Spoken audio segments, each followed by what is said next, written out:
আলুটা ভাজা হয়ে গেছে। আলু ভাজা তেলে 5 ফোড়ন আর একটা শুকনো লঙ্কা ফাটিয়ে দিয়ে দিলাম। এবার ফুলকপিগুলো দিয়ে দেবো।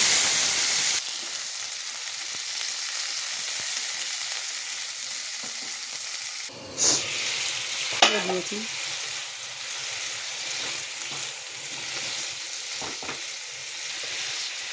স্বাদ অনুযায়ী নুন, হলুদ গুঁড়ো, লঙ্কার গুঁড়ো 1 চামচ, সব এই চামচের, ধনের গুঁড়ো 1 চামচ, জিরের গুঁড়ো 1 চামচ, সব মশলা দিয়ে ভালো করে কষাবো স্লো আগুনে।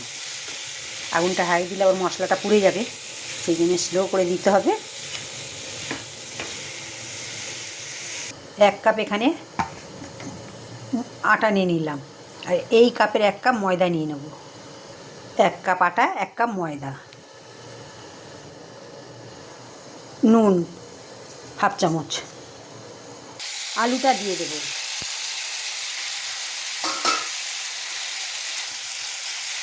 স্লো আগুনে ঢেকে ঢেকে রান্না করতে হবে।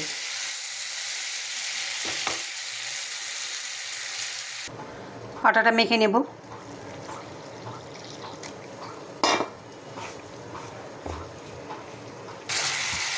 ধনেপাতা দিয়ে দিলাম।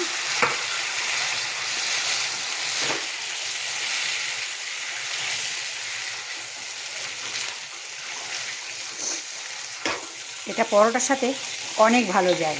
হয়ে গেছে বন্ধুরা, সার্ভ করে দেখাচ্ছি।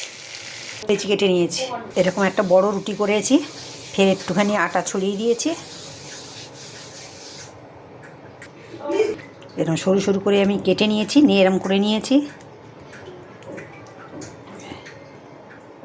তাওয়া বসিয়ে দিয়েছি, তাওয়াটা গরম হয়ে গেছে, এবারে এটা দিয়ে দেব। আবার একটা কেটে নিয়েছি, দিয়ে এরকম করে সব গোটাতে হবে। হয়ে গেছে পরোটা আর ফুলকপি আলুর সবজি।